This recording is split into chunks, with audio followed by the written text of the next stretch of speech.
The changes made to Cuirass of the Falling Star and the buffs to Thunder Crash have now skyrocketed this exotic back to the top of the meta, and my god, this thing is kinda stupid now.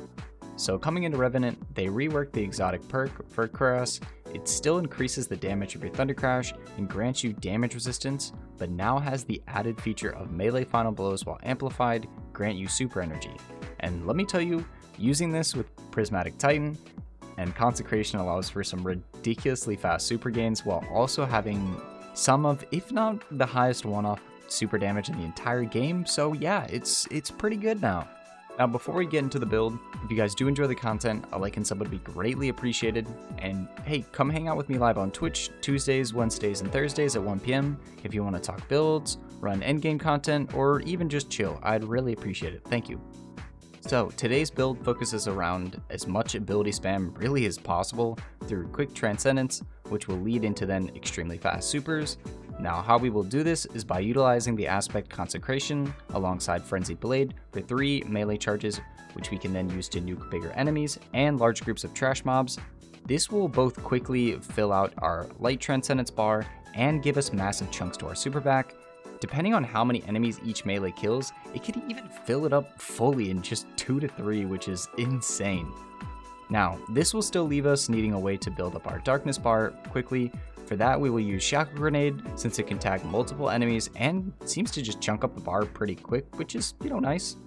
We're going to use that alongside our special weapon, Law Signal, which I honestly have slept on for a while now and is insanely good at filling up your Transcendence meter almost instantly. And also alongside Facet of Sacrifice, so all of our ability spam can even help build up our darkness bar since we will be amplified pretty much always, which will cover that light buff that we need. Now using all of these in combo should instantly fill up your transcendence bars pretty much always for just some super fun melee spam, and thanks to all the melee spam, you'll have just constant supers. Now the other stuff we're going to be using in our subclass are of course Thunder Crash, Towering Barricade, and the aspect Knockout to grant us a massive melee damage buff and health regen on melee kills, helping add a great layer of survivability to this build. The other fragments utilized will be Facet of Dawn to grant us Radiant on powered melee hits for a free damage buff, Facet of Courage, so our light abilities being our Consecration melee and Thunder Crash can deal more damage to enemies affected by any darkness debuff, Facet of Protection for damage resistance near enemies, which you will be almost always with this build.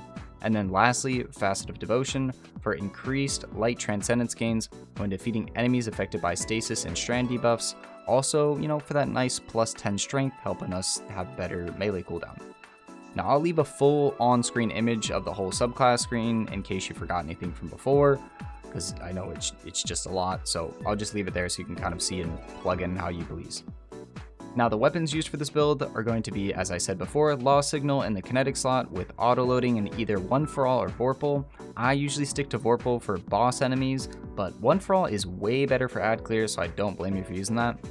Now in the energy slot, I'm actually going to be using the brand new ARC 600 RPM auto rifle from Vesper's Host Dungeon. It's called VS Pyroelectric Propellant with Strategist and Jolting Feedback. I personally want Eddy Current over Strategist, but honestly, getting class ability energy back for more barricades is pretty solid, and I really like this weapon. And now in the heavy slot, we'll be using Anarchy, since it's so good in combo with Concussive Reload, and is just solid for damage this season. Other weapons I keep on me, especially when I'm using this in the new dungeon, is an Eager Edge Sword for movement, and then also Risk Runner because it's just so free in Vesper's Host. Now onto the mods, you're going to want to focus on really everything melee with some surges for a heavy and primary, so double hands-on the helmet for even more super gains alongside an arc siphon to spawn in orbs from getting kills with our primary and maybe our heavy, triple heavy-handed to spawn in orbs on melee kills every second. Note this does work with uncharged melee with knockout applied, so very useful for some quick heals. Now for the boots, recuperation and double arc surges. And then lastly, the class item, Outreach for some melee gains, time dilation for increased surge timer, and powerful attraction to suck in orbs on using our class ability. So the artifact doesn't really have a ton of synergy with this build since it isn't stasis focused, but there are still a couple of really good mods that synergize with this build.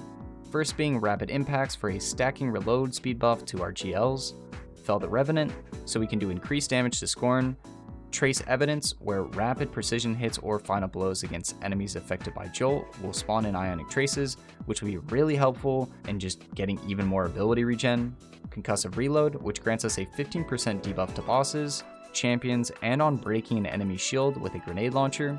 This debuff also seems to last an unreasonably long period of time, which is very nice. I don't know if it's a bug, but hey, I'll take it. And in the last column, we're going to be taking Conductive Cosmic Crystal to buff our damage with our Thunder Crash to enemies affected by stasis. This you can apply by switching out Lost Signal for something maybe with Chill Clip, or if you have an ally that has some form of stasis in their build setup. I genuinely think this is the strongest build in the game this season, thanks to the damage buffs to T-Crash and the rework to Cuirass, allowing for very quick supers, and just the great neutral game that Prismatic Titan has by itself. This build is insane for the new dungeon, especially on the final boss. I mean, if played right, you can get up to 3 supers in 1 damage phase, which is insane. I've only been able to get like 2 in almost the 3rd, but really good players can get to 3, which is crazy. I mean, just look at the damage I did in a duo run with my buddy. I seriously recommend trying this out from someone who honestly barely even plays Titan. It's just so much fun. Anyway, I hope you guys enjoyed this build. Sorry for the lack of videos as of late, but we are back to post a whole bunch of videos this season, so make sure to subscribe and hit that bell so you don't miss out on any of them. Anyway, see you guys in the next one. Peace.